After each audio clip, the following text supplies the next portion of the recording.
बिस्मिल्लाहिर्रहमानिर्रहीम। अस्सलाम वालेकुम। मैं हूं हकीम इलियास। नाजरीन, उम्मीद करता हूं आप सब लोग खैरियत से होंगे।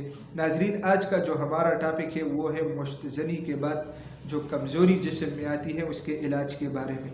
तो वीडियो बहुत ज़्यादा इम्पॉर्टेंट है, इसलिए मैं सबसे यही रिक्वेस्ट करता हूँ कि इस वीडियो को आखिर तक ज़रूर देखिएगा।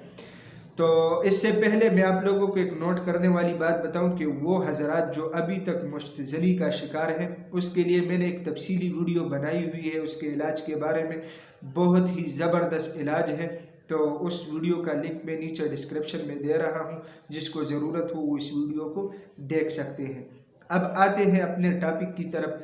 तो देखते हैं सबसे पहले कि मुश्तज़नी से कौन कौन सी कमज़ोरियाँ जिस्म में आती है। तो सबसे पहले मुश्तज़नी के जो शिकार लोग हैं उसका बदन इंतहाई कमज़ोर हो जाता है, उसके सारे आसाब कमज़ोर हो जाते हैं, हाथ पाँव कांपने लगते हैं। इसके अलावा थोड़ी बहुत घबराहट से जो है ना उसकी दिल की धड़कन तेज़ हो जाती है, ब्लड प्रेशर लो हो जाता है, मैदा उसका कमज़ोर हो जाता है, खाने पीने को भी उसको दिल नहीं लगता। इसके अलावा एहसास कमतरी का शिकार हो जाता है।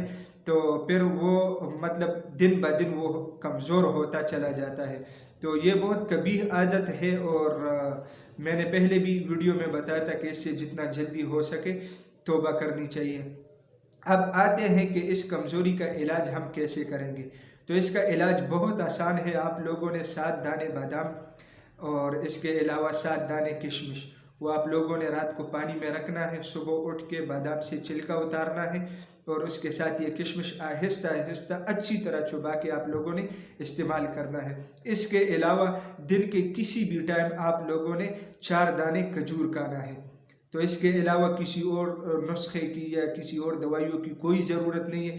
इंशाल्लाह इसके 15 दिन के इस्तेमाल से आप लोग ख़ुद महसूस करेंगे कि आप लोगों के जिस्म में कितनी हद तक जो है ना मतलब तब्दीली आई है।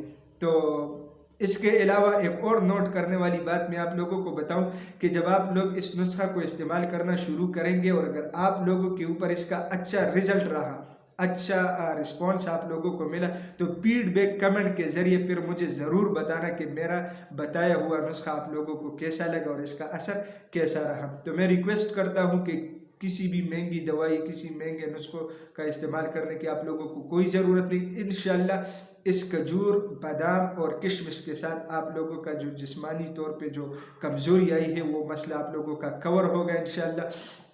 तो इसके अलावा आप लोगों से यही रिक्वेस्ट करता हूं कि मेरे इस वीडियो को लाइक कीजिएगा, इस चैनल को भी ज़रूर सब्सक्राइब कीजिएगा, क्योंकि आपके लाइक और सब्सक्राइब करने से मुझे हौसला अफजाई मिलती है। तो इंशाल्लाह मिलते हैं एक नए टॉपिक के साथ और एक नए मौजू के साथ। तब तक के लिए मुझे इजाज़त दीजिएगा। अल्लाह।